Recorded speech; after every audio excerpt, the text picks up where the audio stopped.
Today will be part 107 in the series Scriptures Often Ignored, and today we're going to be taking a look at more of the Harvest Festival, which is commonly known as Pentecost or the Feast of Weeks. And because this is a Truth Network, we use the restored name of the Father YAHUAH and the restored name of the Son YAHUSHA, read from right to left in the Paleo-Hebrew Yahudiath tongue. We also use the Ruach HaKadosh for the made-apart spirit and Alua as the restored title.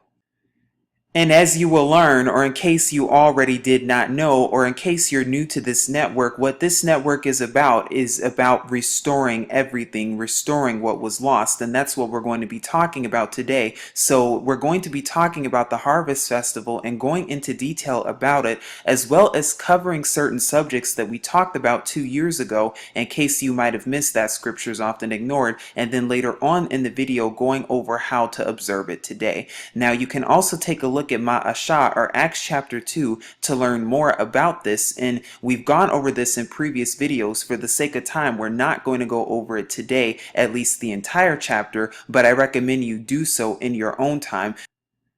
But rather, we're going to be focusing on some preliminary verses about this topic, and then afterwards we're going to be sharing with you some restored timelines and why we observe this festival in the summer versus observing it in the spring, because some of you might be wondering about that. But we're here in Uyakra, or Leviticus chapter 23 verses 9 through 22, that says, "And YAHUAH spoke to Musa, or Moses, saying, Speak to the children of Yasharal, and you shall say to them, When you come into the land which I give you, and shall reap its harvest, then you shall bring a sheaf of the first fruits of your harvest to the Ka'an, or to the priest, and he shall wave the sheaf before YAHUAH for your acceptance. On the morrow after the Shabbat, the Kahan waves it.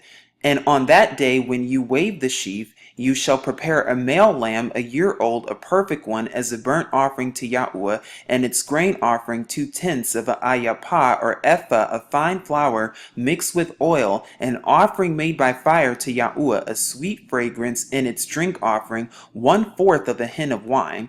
And you do not eat bread or roasted grain or fresh grain until the same day that you have brought an offering to your alua." So this is talking about first fruits, a law forever throughout your generations in all your dwellings. Now this is the part that goes into what's commonly known as Pentecost. It says, "And from the morrow after the Shabbat, from the day that you brought the sheaf of the wave offering, you shall count for yourselves 7 completed Shabbats." So let me repeat that. You shall count for yourselves 7 completed Shabbats. Why is that so important? Because you're going to see something. Verse 16, "Until the morrow after the 7th Shabbat, you count 50 days. So what? There are 2 counts here. "Then you shall bring a grain offering to YAHUAH," a new grain offering.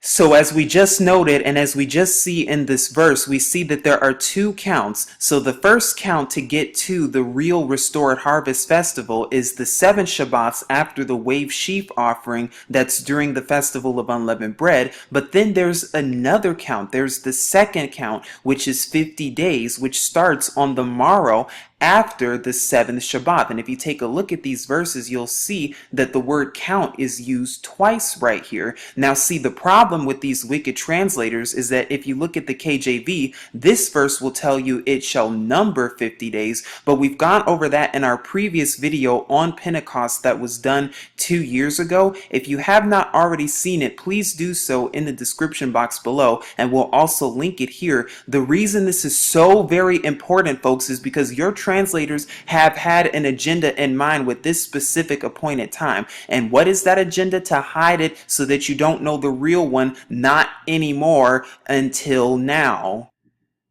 Because the wicked translators have gone through lengths to hide this information from you. And we've already talked about this and covered this with the Ferrari Fenton version that was done in 1935. And in our previous video on Pentecost that was done 2 years ago, we even explored scriptures from the 16th century, so well in the 1500s, so well over 400 years ago, that all show you and prove to you the deception of Pentecost and just that word Pentecost as well. But we're not going to go over that today. Again, if you would like to see that video, please do so. It's linked in the description box. Again, we do not have time to go over that today, but the important thing to remember is that there are 2 counts. It's not just one count that culminates in 50 days. No, there are two counts to this, and this is according to Thura. This is according to Torah. This is so very important. There are two counts. The first count, once again, is 7 Shabbats after the wave sheaf offering, which is around the time of unleavened bread. So during that time, you have to count 7 Shabbats, and we're going to do that later on in this video. But then there's another count, which is the 50 days. Now, traditionally, it's taught that there are only 50 days, and that's the only count because the KJV says to number 50 days. So again, it gives the deception and the illusion that this feast is only a total of 50 days when that is not the case. Because if you take a look at the YAHUDIYAH or the Hebrew, you'll see that in Strong's H5608, sapar, which means to count, this word is used twice. It's used once in Deuteronomy or Devarim 23:15 regarding the 7 Shabbat count, but then it's used once again in Devarim, Deuteronomy 23:16 regarding the 50-day count. So it's used twice, meaning there are two counts. It denotes two counts. And again, if you would like to learn more about this, please do take a look at our Pentecost video that was done 2 years ago on this subject, where we go more into detail about this. But going on to verse 17 in Leviticus 23, it then says, "Bring from your dwellings for a wave offering 2 loaves of bread of 2/10 of an ayapah or ephah of fine flour they are, baked with leaven, first fruits to YAHUAH. And besides the bread you shall bring 7 lambs a year old, perfect ones, and 1 young bull and 2 rams. They are a burnt offering to YAHUAH with their grain offering and their drink offerings, an offering made by fire for a sweet fragrance to YAHUAH. And you shall offer 1 male goat as a transgression offering, and 2 male lambs a year old as a shalom or peace offering. And the Ka'an shall wave them, besides the bread of the first fruits, as a wave offering before YAHUAH, besides the 2 lambs. They are made apart to YAHUAH for the Ka'an. And on the same day you shall proclaim a made-apart gathering for yourselves. You do no servile work on it, a law forever in all your dwellings throughout your generations." So we see that on this day we are to make a gathering for ourselves and do no servile work on that day. And we're going to be talking about that more later on when we go into how to observe it today. "And when you reap the harvest of your land, do not completely reap the corners of your field when you reap, and do not gather any gleaning from your harvest. Leave them for the poor and for the stranger. I am YAHUAH, your Aluah." Now again, a lot of this is recap from the research that was done 2 years ago in a video. It was actually Scriptures Often Ignored that was already covered on the Pentecost back in 2017. And once again, we're not going to go over every single thing, but what we will do, and prayerfully this makes it a little bit easier, is we will go over it in bullet point form just so that you can see what I'm talking about. The first thing to know about the Harvest Festival or the Feast of Weeks is that this festival was never called Pentecost. Let me repeat that. This festival was never called Pentecost. Our ancient ancestors do not even know what that word is. That word did not exist during the time of Musha or Moses. If you say Pentecost to them, they're not going to know what you're talking about.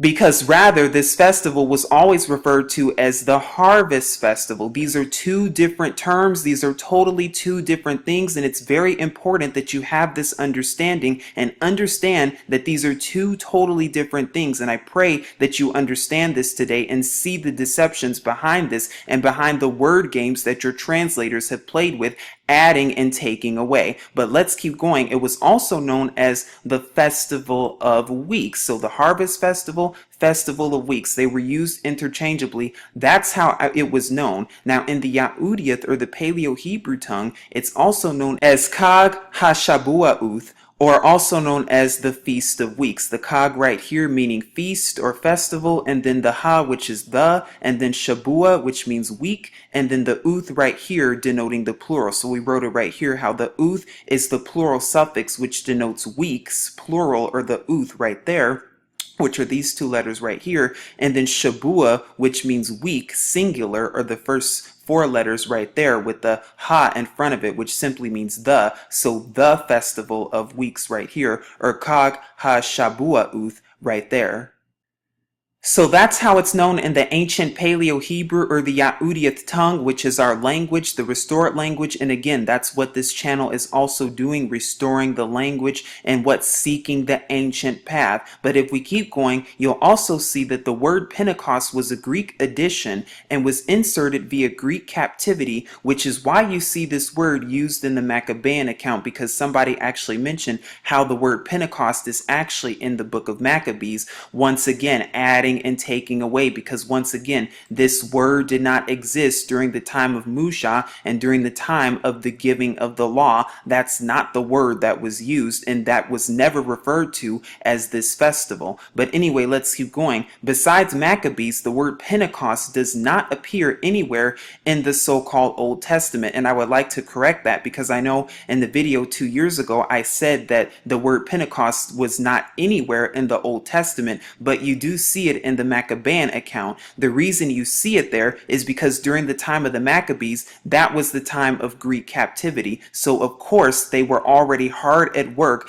inserting words, taking out certain words. Again, this deception is what? Thousands of years old. This is not something they just started yesterday or a year ago or 10 years ago or 100 years ago or even 500 years ago. This has been going on even since the time of the Messiah, if not before that.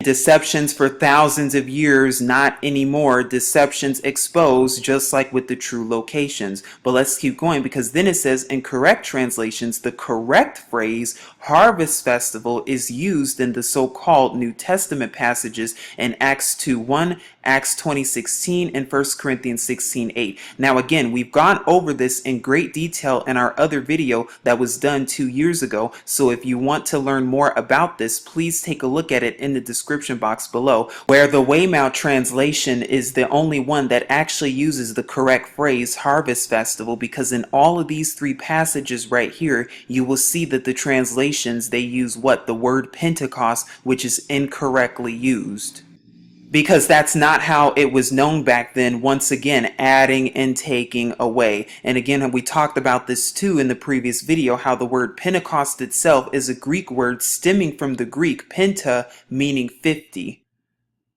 And that's where you get all of the traditionalism from. That's where you get the traditionalist 50 days from, based on this word alone, which is why it's a deception. And the festival was not even called that to begin with. Hence, Jewish and Christian doctrines promoting the false harvest festival date being only 50 days and being in the spring when it is not, based on false pagan traditions. Where does all of this come from? And once again, one has to question why. Remember the why. Why in the world would they go through all these lengths and all these troubles to hide this festival and conceal the true date? This is one of the only festivals in scripture that does not give a listed date. All of the other ones, such as trumpets, atonement, and tabernacles, they give an exact date on when they are. You know that based on scripture that trumpets is on the first day of the 7th month, which is sometime around the fall. But with the harvest festival, there is no exact pinpointed date. Why is that the case? And not only that, but why is it that there have been not one, but 2 religions that have based off their own traditions and are based off and teach that the Pentecost, that this festival is only 50 days, and base them on false calendar dates? So one has to wonder the importance of this festival, along with how this festival might even play a role in the end times. Let me repeat that, how this festival might play a role in the end times. So again, one has to wonder why. Why go through all these lengths to conceal and hide the true harvest festival date, and then make not one but 2 religions follow a false pagan tradition date? And again, we have these verses right here, YAHUAH, Jeremiah 10:1-5. We love quoting that when it comes to Christmas and Easter. All right, but what about when it comes to our own appointed times too? Learn not the way of the heathen. And then Ubalium, Jubilee 6:34-38, which talks about how what? How Yahshua would go wrong in observing the appointed times and would do so based off of our enemies. Well, guess what? Our enemies observe the harvest festival, or what they call Pentecost, for only 50 days. And then Ecclesiasticus 12:10, which says what? Trust not your enemies.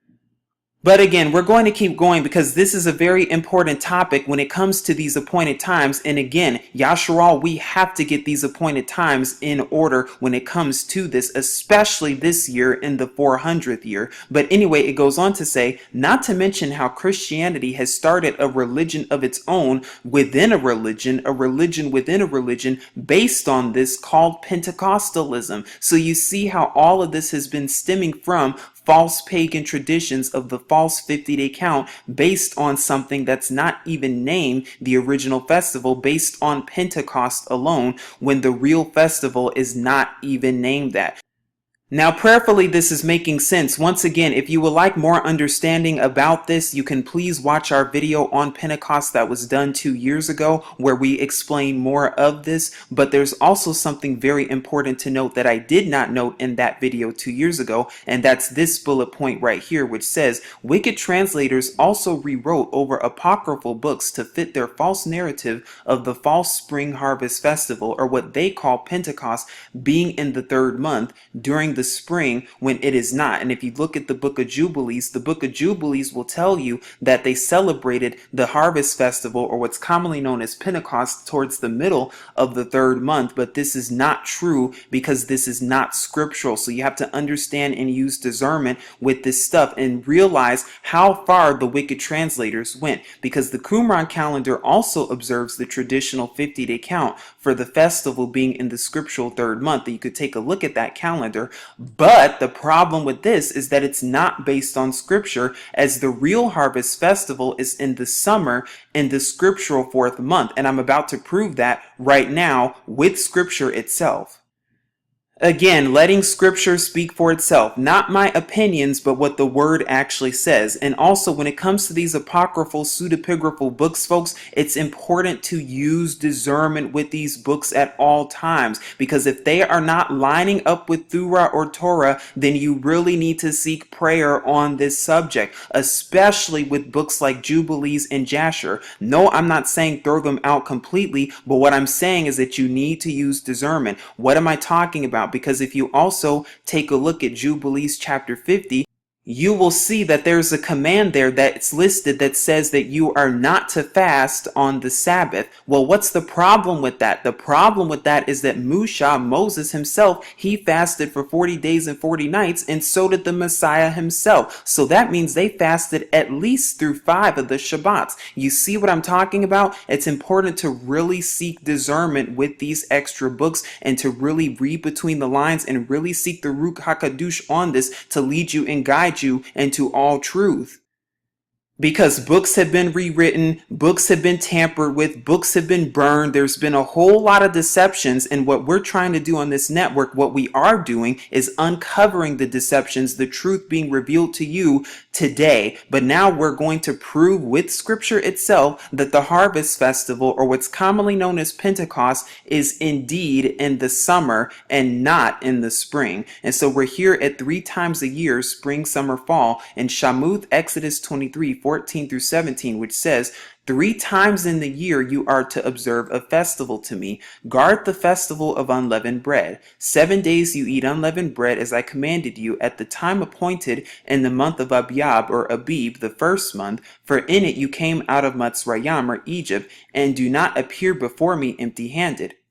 And then the second one is the festival of the harvest, the first fruits of your labors which you have sown in the field, and the festival of the ingathering, which is the 3rd one, which is commonly known as tabernacles, at the outgoing of the year, or the end of the year in the fall, when you have gathered in the fruit of your labors from the field. 3 times in the year all your males are to appear before the sovereign YAHUAH.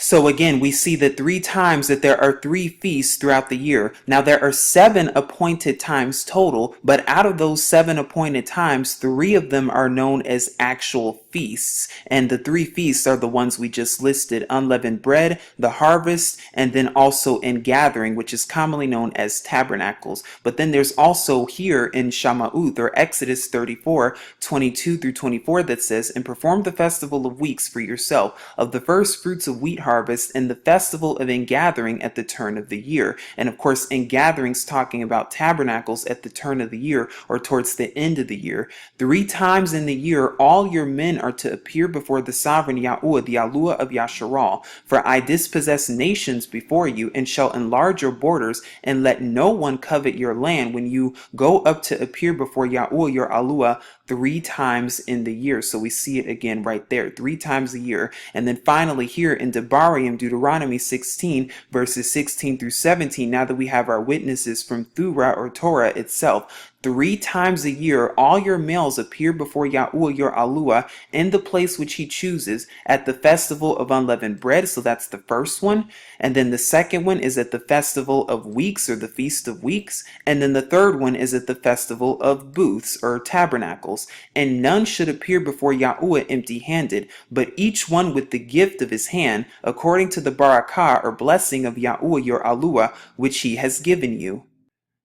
Now, as we also gone over 2 years ago, it's also important to understand the agriculture of this, and agriculturally how all of this lines up, and how these appointed times, they coincide with agricultural seasons, and seasonally speaking as well. And also it's important to understand that they coincide with agricultural harvests. And so what you have to see is that there are 3 of them in a year. There's the spring, summer, and fall, which are 3 seasons. So you see that these are 3 times, there are 3 harvests per year. If you only go 50 days and have 2 harvests in the spring, well, by the time you sow something and the time that the harvest is ready within 50 days, that's very difficult and complicated. But it makes more sense that it would be 3 harvests per year throughout the seasons. So the first harvest is the spring harvest, and please keep in mind that Hebrew or Yahudiath years, the new year begins in the spring, towards the very beginning of the spring, around the time of the vernal equinox.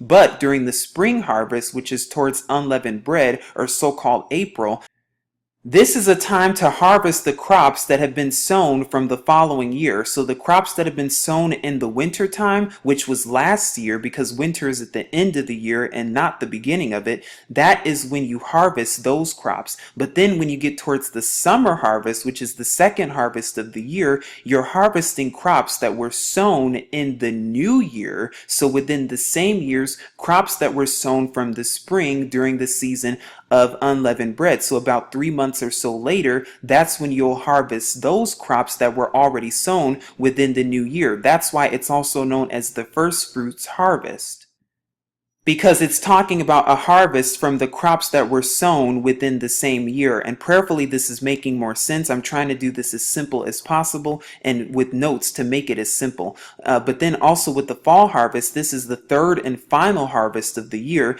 and this harvest relates to harvesting crops that were sown from the summer, or during or after the harvest festival. And then during the winter time, it's the sowing season, so it's the season of sowing, and there are no crops harvested at all during the winter season.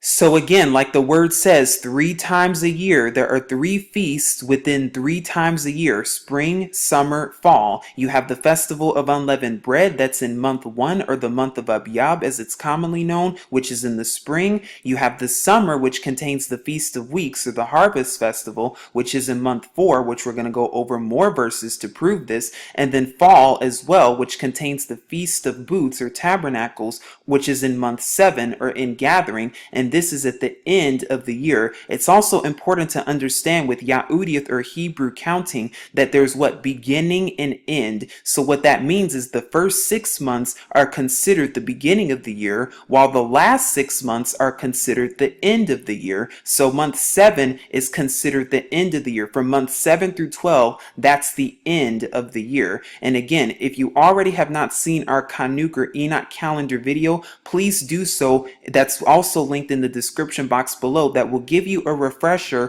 on how these months are numbered, because that's the calendar we go on and that's the calendar we follow based on the calendar that YAHUAH gave Kanuk, Enoch, again seeking the ancient path and not the path of our enemies. But anyway, it says spring is months 1, 2, 3. So the first 3 months is the spring, and again it goes on a 30, 30, 31 count. And then summer is months 4, 5, 6. Fall is months 7, 8, 9. Winter is months 10, 11, and 12. Now, what's also very important about the harvest festival to note is how it's the fourth appointed time. And remember, if you take a look at a menorah, you'll see that it's the fourth one, which is the middle one, and it's in the fourth month. So it would make sense that if it's the fourth appointed time, it would be in the fourth month, with the first 3 being in the spring and the final 3 being in the fall. It's a visual just so that you can see what I'm talking about if you're visual out there, or for those who are visual learners. This is the 7-branch menorah right here that's spoken of in the book of Shabua'uth, in the book of Exodus. It's 7 branches, not 9, according to scripture. But the reason this is so important is because it also lists the 7 appointed times, and you can find all of these listed in Leviticus chapter 23, as we just read earlier. Now, visually speaking, you'll see starting over here that there are 7 of them, and that the fourth one right here, which is the one in the middle, is the harvest festival. Of course, today it's known as Pentecost. It's erroneously known as this, but for the sake of this video, it's talking about the Feast of Weeks, or the harvest festival. And then you have the fall appointed times over here. So again, the first 3 right here, all of these occur in the spring: Passover, unleavened bread, and first fruits. And then you have Pentecost, as it's commonly known today, or the harvest festival, which is the 1, 2, 3, the fourth one right here in the middle. And then at the end of the year, you have trumpets, atonement, and tabernacles, all of these occurring in the 7th month at the end of the year. But again, for those who might still be skeptical or doubtful of the harvest festival, or what's commonly known as Pentecost, the Feast of Weeks, actually being in the summer, here is scriptural proof, undeniable scriptural evidence right here. And we're going to go over a ton of verses and precepts to prove this and to back this up. The first one's right here in Mashaliim, or Proverbs chapter 6, verses 6 through 8, which says, "Go to the ant, you lazy one, see her ways and be discerned, which having no commander, overseer, or ruler, provides her supplies in the summer, gathers her food in the harvest." And that's very important that you start to see and realize, is that the words summer and harvest are used interchangeably, are synonymous to one another. And here are the Strong's reference for both of them. We're going to go over them both in just a moment to come. How summer is found in Strong's H7019, and then harvest is found in Strong's 7105. And we've gone over this word and why harvest is so important numerically speaking, and how it relates to the 400 years. But more preliminary verses are right here in Mashaliim, Proverbs 10:5, which says, "He who gathers in summer is a discerned son. He who sleeps in harvest is a son who causes shame." So again, you see summer, harvest, summer, harvest. You see it again in Mashaliim, Proverbs 26:1. "Like snow in summer and a rain in harvest, so esteem is not fitting for a fool." Yarmayahu, Jeremiah 8:20. "The harvest is past, the summer is ended, and we have not been saved." Harvest, summer, harvest, summer. So again, based off these verses alone, you see that summer and harvest go together, summer and the harvest festival. But there are more verses, because here we are in Jeremiah 48:32, that says, "O vine of Shabam, I weep for you with the weeping of Yazar. Your branches have passed over the sea. They have come to the sea of Yazar. The ravager has fallen on your summer fruit and your grape harvest." Summer, harvest, summer, harvest. This festival is known as the harvest festival. And also with the word grape harvest, or this phrase, you can find it in Strong's H1210, and we're going to be going over that more in just a moment to come. But that's not the only place, because we also see it in these 2 places, in Yeshayahu 16:9, or Isaiah 16:9, where it says, "Therefore I bewail the vine of Shabam with the weeping of Yazar. I water you with my tears, O Kashbun, and all Allah," which means all ascends and not that other word, "for acclamation have fallen over your summer fruit and your harvest, summer fruit harvest, summer fruit harvest. And then also Mayakah, Micah 7:1. Woe to me, for I am as gatherings of summer fruit, right there, where you see the word summer fruit, and then also as gleanings of the grape harvest. There is no cluster to eat. My being has desired the first ripe fruit. Then it says in Amos 4:7, and I also withheld rain from you 3 months before the harvest. Then I would send rain on one city, and on another city I would not send rain. One part was rained upon, and where it did not rain, the part would dry up. And then also in the so-called New Testament, YAHUAH, John 4:35, where YAHUSHA says, do you not say there are still 4 months and the harvest comes? 4 months and the harvest comes. See, I say to you, lift up your eyes and see the fields, for they are white for harvest already. So again, why did I share all of those passages with you? What is this trying to tell you? Is that what harvest and summer, they are synonymous in scripture. This is letting you know that the harvest festival is in the summertime. But you can also take a look as the Yahudiath language itself bears witness as well, because here's some important vocab. Again, where we've gone over 3 words specifically. Our 3 words today are harvest, that's the first one, which means katsyar, and it has a numerical value of 400, as we've gone over before, and we're going to go over that again from Strong's 7105, which relates to the 400-year prophecy, as we've gone over in great detail. And what year are we in now? Are we in the 400th year now? Very interesting and suspicious indeed. You can also take a look at these preliminary scripture verses to learn more about the 400-year prophecy, as we've quoted them how many times on this channel already. But going into the actual vocab right here, this is the word katsayar. And like I said, what we're doing on this network is we're using our actual language and not that language that the Jewish are using. Because that's what this channel is about restoring everything. And again, the Yahudiath is read from right to left. So you see that it has 4 letters right here. The first letter is a ku, or a kaf, as it's commonly known, which means sun on horizon or behind, because every single letter has a pictographic meaning. It has a numerical value also of 100, because every single letter also has a numerical value as well. We've covered more of this in our Hebrew 101 video, where you can learn more about that. But then also or sad means fish hook right here, which is the second letter, which has a numerical value of 90. The third letter right here, yod or yod, which means hand or arm, has a numerical value of 10. And then the fourth and final letter, which is a rosh or resh, it means first or chief and has a numerical value of 200. When you put it together, it can mean chief hand behind the fish hook, which is interesting because that gives us a scriptural definition of what fishers of men, as the book of Jeremiah talks about as well when it comes to harvest. So then, as we've done before, when you add up all of these numbers together, 100, 90, 10, and 200, you get a total of 400. Why is that so important? Is because we're in the 400th year. Doesn't the book of Hosea, Hosea 6:11, says that there is a harvest appointed for Yahudah or Judah? Why does it say that? Katsyar, harvest, it uses the same word in Hosea, Hosea 6:11. Why? Because Yahudah, where is the house of Yahudah today? Oh, that's right, in America.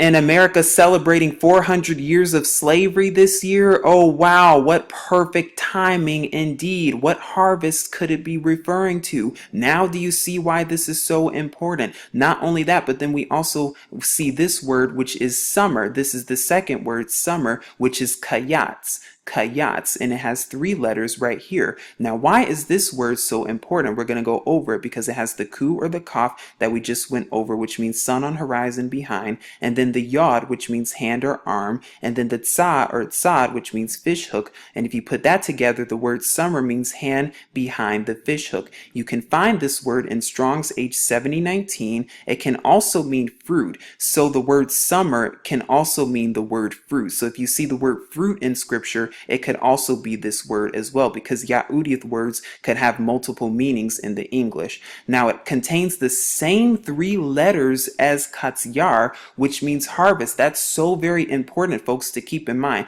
So you see the Ku, the Yod, and the Rash right there. You see those exact same letters right here in Katziyar, the Ku, the Yod, and then the tzad right there. They have the same three letters right there. They're just a little bit mixed up, but it's the same three letters. Why is that so important? Because both the words summer and harvest are interchangeable in the Yahudiath Hebrew tongue, the Paleo Hebrew tongue. They are synonymous. They are interchangeable. It's very important that you have this understanding, because in the English, they will never tell you that. In the English, they tell you that summer and harvest are two totally different words, but in our language, in the Yahudiath Hebraic perspective, they are the same thing.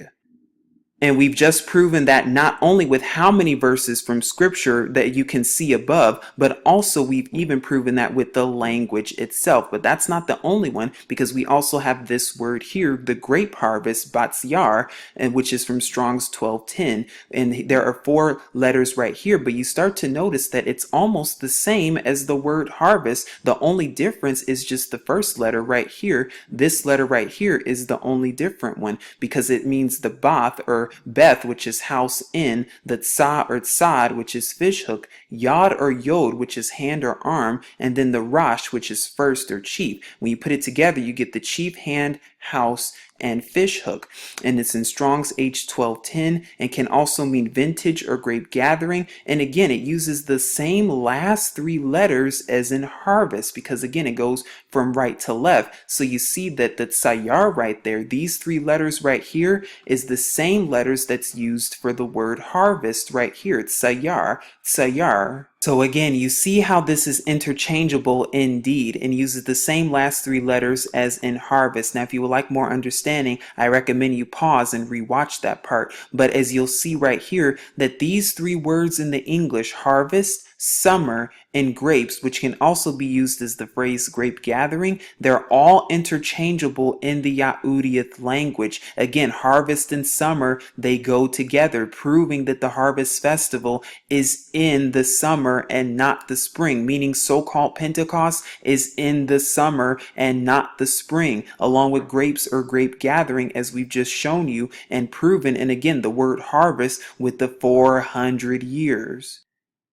Because that word has a numerical value of what? 400, just like mark, sign, or covenant, brayath, as we've gone over in our 400 video also. That was also a scriptures often ignored. But prayerfully, this gives you a better understanding and shows you why the harvest festival is in the summer and why we observe it in the summer, as opposed to the traditional 50 count day, as opposed to the one that's observed in the springtime. But before we go over how to observe it, we're going to be talking about the restored timeline, so you can get a better understanding why we arrive at the date that we arrive at, if you've already taken a look at the calendar. And if not, we're going to go over that together. But here's the restored timeline. So again, remember how scripture said that there are two counts. The first count is the 7 Shabbats, and then after that is an additional 50 days. That's very important to know and understand. So again, it says start 7 Shabbat count from waving of sheep offering. Now this is during unleavened bread. That's important also, because calendrical documents such as the Qumran and Dead Sea Scrolls, they'll tell you that it's 126 a week after, but it has to be during an appointed time that took place. And so first fruits is 119. And we know that it has to be during this time as well, because YAHUSHA has to fulfill the appointed times as well. We know that he died on Passover, was buried during unleavened bread, and then was resurrected to become the first fruits. But moving forward, if you do the count from here, so if you count 7 Shabbats from this day, from 119, the first Shabbat is 125. And again, we've gone over this in great detail about the restored calendar. If you have not already seen or taken a look at our videos on the Enoch calendar in detail, please do so that you'll be caught up and understand what we're talking about. But the first Sabbath is 125, and then the second one is 2-2 if we're doing the count correctly. The third one is on 2-9. The fourth one is on 216, and by the way, all of this is in the springtime. The fifth one is on 223. Now this one is very important because according to scripture, 223 is always going to be on a Sabbath or Shabbat. You can learn more about that in Exodus 16 and also in Numbers 10 verses 11 and verse 33, where we've talked about that in our Enoch video in great detail as well. And then the sixth Sabbath in 230, again, remember calendar days go 30, 30, 31. So the second month has 30 days in it. And then the seventh Shabbat, the completion of the seventh Shabbat count is on 3-7. Now this is always going to be in today's terms around the end of May, more than likely around the final Shabbat of May is when that's going to be. So again, towards the very end of spring is when that's going to be. Now, some people will observe Pentecost on that day, but remember the count that there's what? The second count, which is the start of the 50-day count, which begins on that 3-8 or the morrow after the seventh Shabbat. And then you have to count 50 days from that point because there are 2 counts that goes to this. So when you count 50 days from this point from 3-8, which is towards the end of May, you arrive to a date that's known as 426, which is marked on our calendar feast day, and that's going to be sometime in so-called mid-July. It's also important to remember that the scriptural third month has 31 days in it and not 30, again, based on the Enoch calendar of 30, 30, 31. So for 426, that is the restored harvest festival day. Now for 2019, 426, this day, the restored harvest festival date will be on the evening of as what's commonly known as Saturday, July 13th, 2019 through Sunday, July 14th, 2019. And we're going to be going over that more in just a second to come.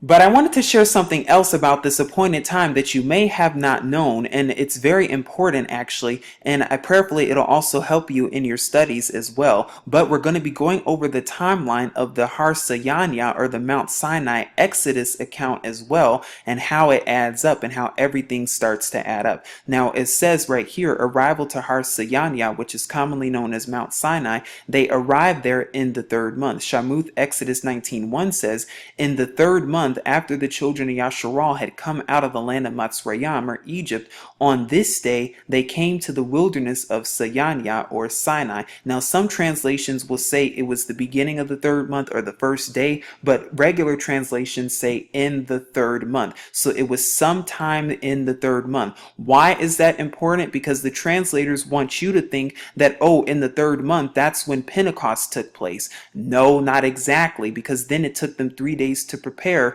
before the lightning and thunderstorms took place. And it says in Shabua'uth or Exodus 19 verses 10 through 11, and then we'll skip down to 15 and 16 where it says, and YAHUAH said to Moshe, go to the people and make them apart today and tomorrow, and they shall wash their garments and shall be prepared by the third day. For on the third day YAHUAH shall come down upon Har Sayanya before the eyes of all the people. Then verse 15 says, and he said to the people, be prepared by the third day, do not come near a wife. And it came to be on the third day in the morning that there were thunders and lightnings and a thick cloud on the mountain. And the sound of the ram's horn was very loud, and all the people who were in the camp trembled. Now some like to say that, oh, this is the day of Pentecost, but this is not the day of the harvest festival. Let me repeat that. This did not take place on the harvest festival, what we just read. And I'm going to once again prove with scripture itself when the harvest festival took place according to the Exodus, the Mount Sinai accounts.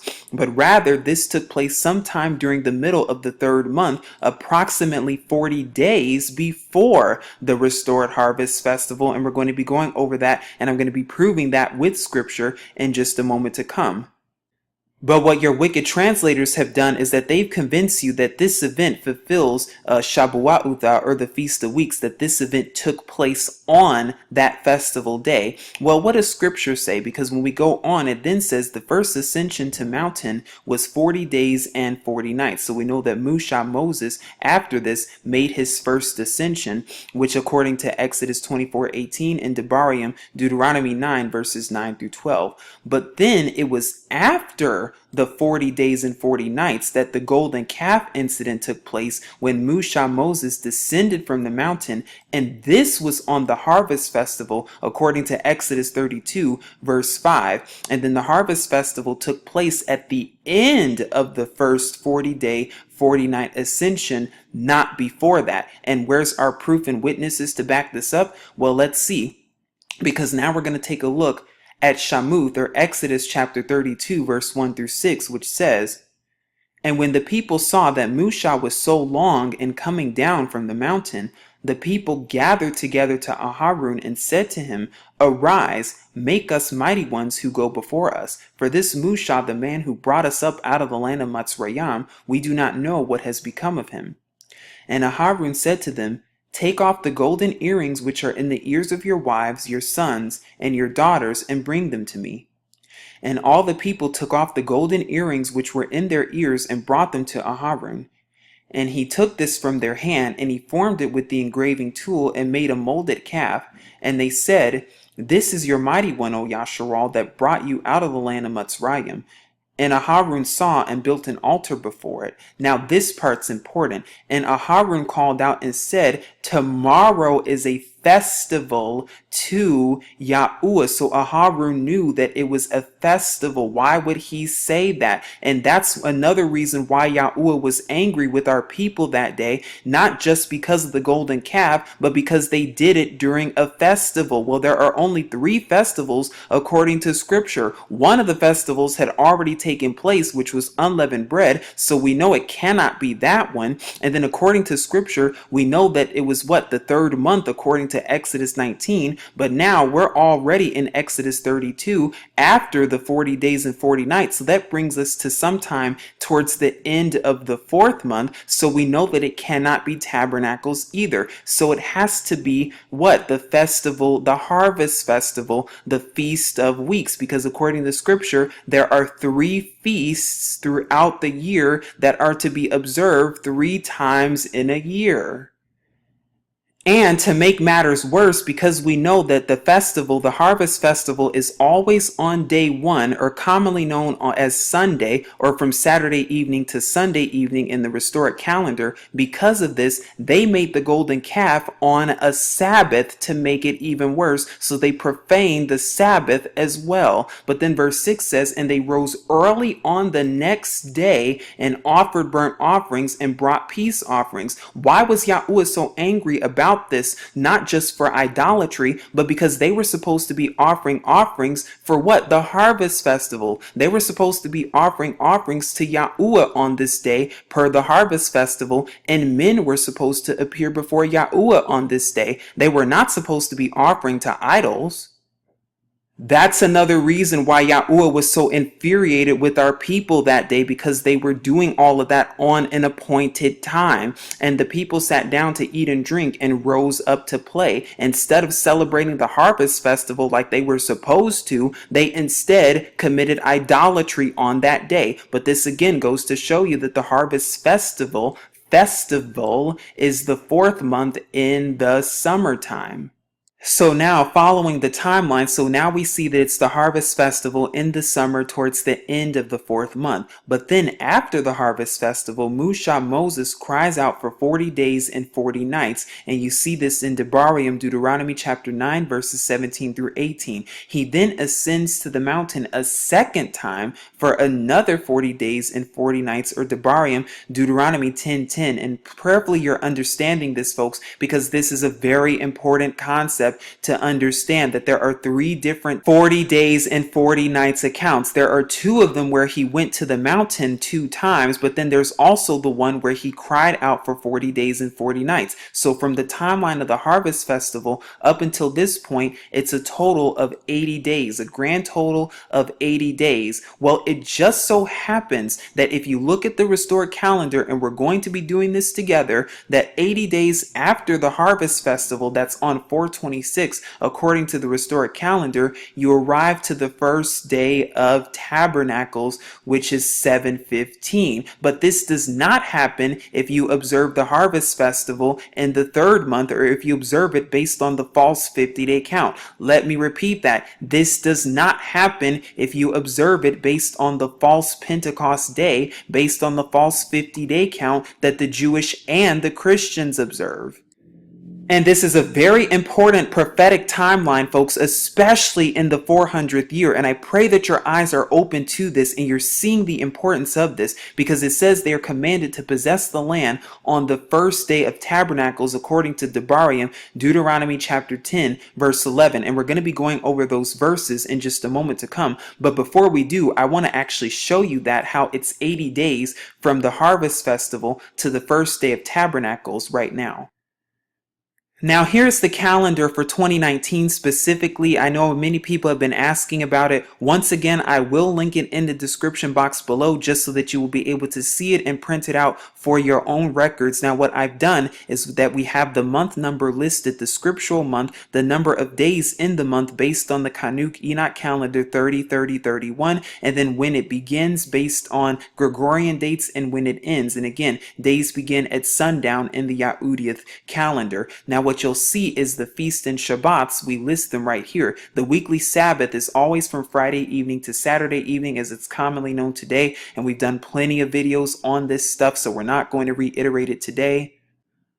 But pay careful attention, because here we list the festival right here. And again, there are 7 of them, 7 appointed times, I should say. So we list the 7 appointed times. And again, 3 of them are actual feasts. The 3 that are feasts are unleavened bread, so-called Pentecost, or the Feast of Weeks, the Harvest Festival, and then Tabernacles right here. So what you'll see is that Shabua'uth, or the Feast of Weeks as it's commonly known, or so-called Pentecost, is always on the Yahudim, or the Hebrew date of 4/26, and this never changes, by the way. It begins sundown of Saturday, July 13th, 2019, and ends when the sun goes down on Sunday, July 14th, 2019. Regardless of where you are, regardless of your region, regardless if you're in New Zealand, regardless if you're in Timbuktu, regardless if you're in Ulaanbaatar, regardless if you're in Tashkent, regardless if you're in the Swiss Alps, it's always going to be like this for everyone.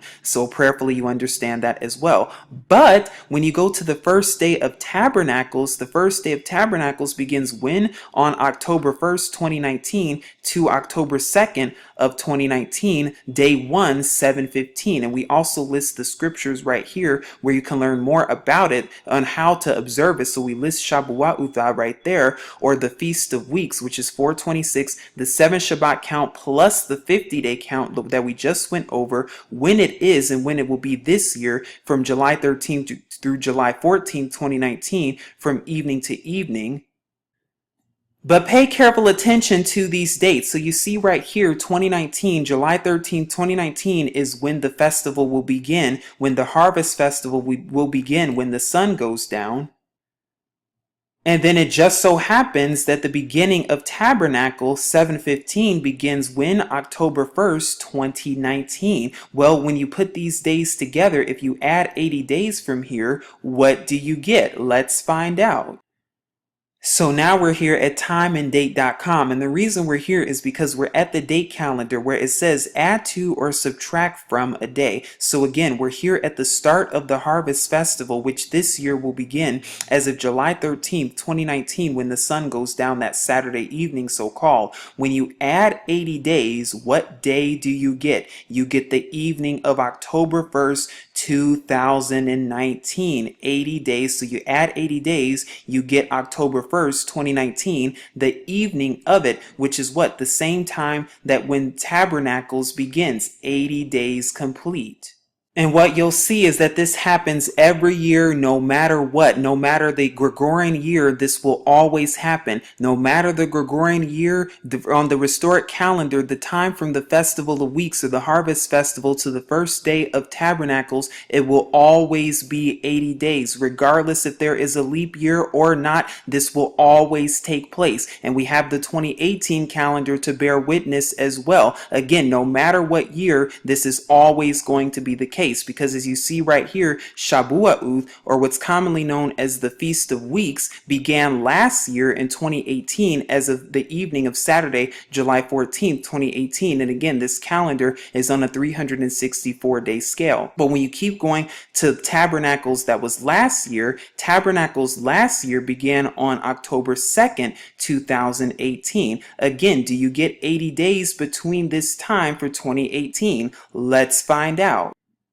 Because when you go to time and date, when you go right here, 7/14/2018, which was the start of the Harvest Festival, when you add 80 days to that, you get what? October 2nd, 2018, which according to the calendar was the start of Tabernacle. So again, we see that it's valid for both 2018 and 2019. And regardless of the year, that in the restored calendar, that what? There are 80 days between the start of the Harvest Festival and the start of the Feast of Tabernacles. And folks, this is so very important, and this is why this calendar is so very important, because it bears witness and it lines up with scripture as well. Because during the time that Moses came down the second time with the law tablets, that was on the first day of Tabernacles.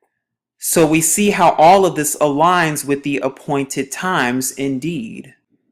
But here are our scriptural references just so that you can see them right now. Here we are at Devarim, or Deuteronomy chapter 9 verses 11 through 18, and then we also have a summary.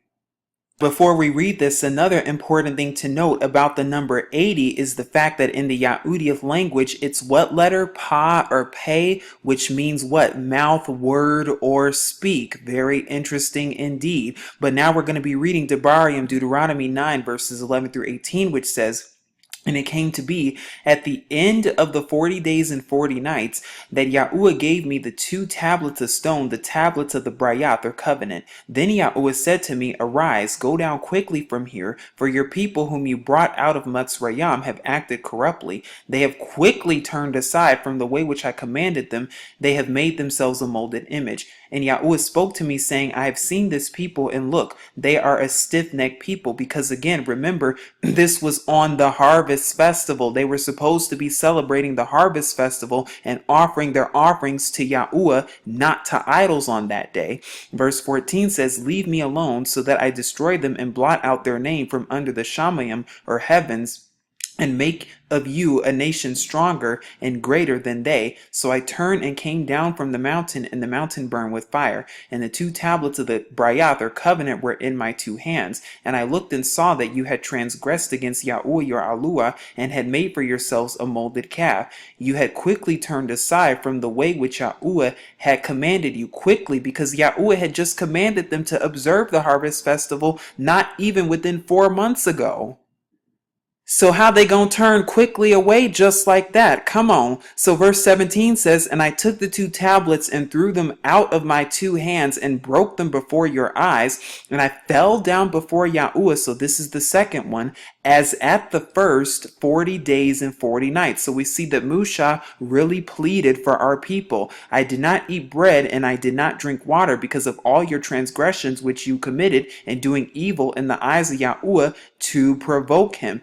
And then if you go down to Devarim, or Deuteronomy 10 verses 10 through 11 with the timeline, it then says, "And I stayed in the mountain for 40 days and 40 nights. So according to the timeline, after Musha or Moses cried out for 40 days and 40 nights, that's when he went into the mountain a second time for another 40 days and 40 nights for a total of 80 days. from the time of the harvest festival, which is where we get the 80 days from. And YAHUAH heard me at that time also, and YAHUAH chose not to destroy you. And YAHUAH said to me, arise, go before the people to go out, and let them go in and possess the land which I swore to your fathers or ancestors to give them. So we see that once Moses has the second tablets, when he comes down and descends from the mountain the second time, it's on what day? 80 days after the harvest festival, which is what? The festival of tabernacles, the very first day. So when we review this together, we see that there are three 40-day, 40-night counts. The first one is when Moses ascends to the mountain the first time to receive the law, according to Exodus 24:18 and Deuteronomy 9 through 12. But at the end of this count, so the end of the first count, the first 40-day and 40 nights, this is when the harvest festival takes place at the golden calf, according to Exodus 32:5.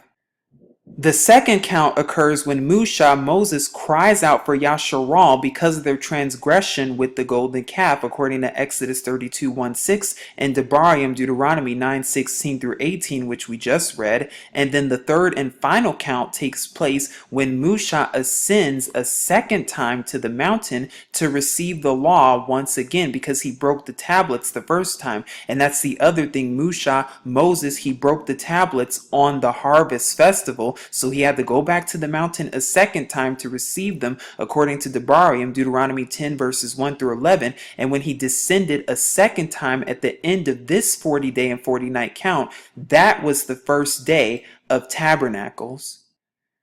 So prayerfully, this gives you a better understanding of the timeline. Again, if you need to watch this video again, please do so, because like I said, it is very informative and there is a whole lot in here, but it's very important that you understand these timelines indeed. But now we're going to be going over how to observe the festival. So before we go over on how to observe, again, we will be observing and taking part of the Harvest Festival as of the evening of Saturday, July 13th, 2019 through Sunday, July 14th, 2019 for that entire day. And that entire period spanning from sundown to sundown. Now, of course, the important thing to remember is what this festival is all about, which is what? Writing the law on our hearts and our minds, as we saw with the REUPLOAD being poured out on the Harvest Festival, according to Acts chapter 2, and then also remembering how 3,000 men were slaughtered on that day, according to Exodus 32:28, but then how 3,000 were immersed on that day, according to Acts 2:41. So we see the fulfillment of what? The REUPLOAD being in us, and the word being written on our hearts and on our minds as well as part of the Brayat. And prayerfully, this video gives you understanding, and prayerfully, this video will make things as easy as possible, especially when we tell you on how to observe it. And again, folks, we're going to make this as easy as possible because there's just been a lot of confusion, and that's part of what this channel is also dedicated and devoted to doing, is destroying and ridding all confusion. Because how do you observe it? Well, we have to remember, it's a festival. What do you do at a festival or a feast? When you think of the word feast, what is the first thing you think of when you think of the word feast? The first thing you think of is what? Food. So at every festival there is food. So there is to be food at this festival. What festival? Harvest. It's a time of joy. It's a time of laughter. It's a time of fun. It's a time to be joyful and to have food. Of course, the clean foods that are spoken of in Leviticus 11 and Deuteronomy 14. So foods such as pork, shellfish, catfish, and any other unclean food that's listed in those chapters is prohibited, of course.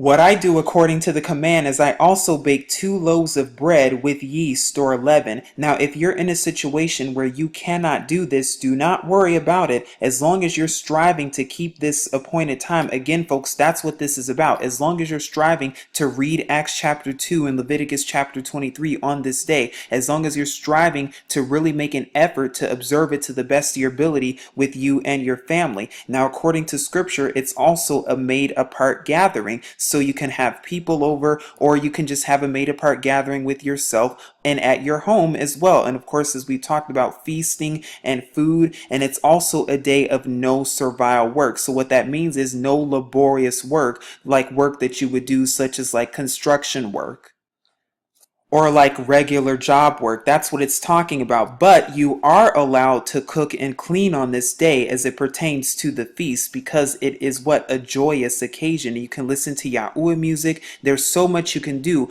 The way I think of it is, again, think of the holidays and how much fun you had on them, and think of all of those times. Well, now we're just doing it with the appointed times, and we can have even more fun on the appointed times with even more food and even more rejoicing indeed.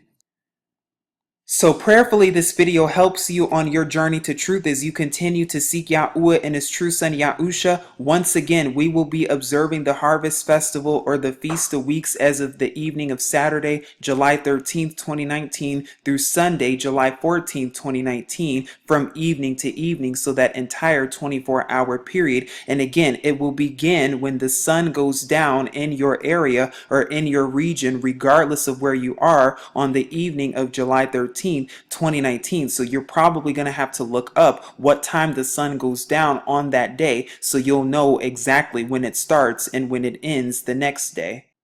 But prayerfully, this video helps you and helps you to see the real truth and the whole truth and nothing but the truth about the Harvest Festival, as well as its prophetic significance with the number 400, the 400 years, and what Husha Hosea 6:11, how a harvest is appointed for Yehuda, Judah specifically, as the scripture even says. And if you have any more questions, I highly recommend that you rewatch the video, or even better, seek YAHUAH for all your answers in the name of YAHUSHA indeed.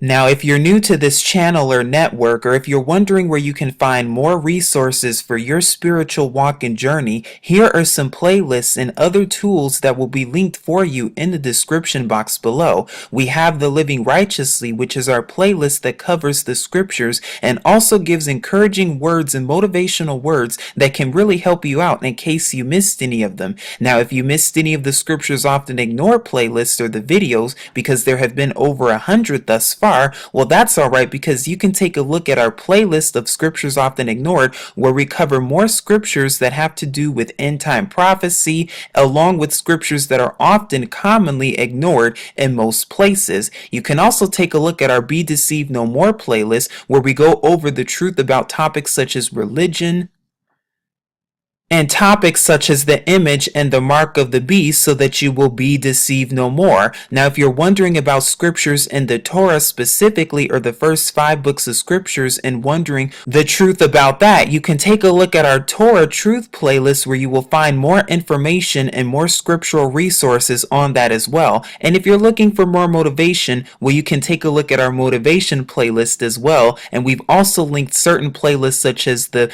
True Scriptural Israelites playlist, and also the documentaries playlist if you're looking for more historical facts and historical truths as well. You can find these playlists on the channel, and you can also find these playlists linked in the description box, along with helpful dictionaries and other resources, along with the scriptures that can help you out on your spiritual walk and journey. That's linked in the description box below. Prayerfully, this video was helpful unto you, and prayerfully, these resources will also be helpful unto you. This is Truth Unveiled here, saying as always, Shalom.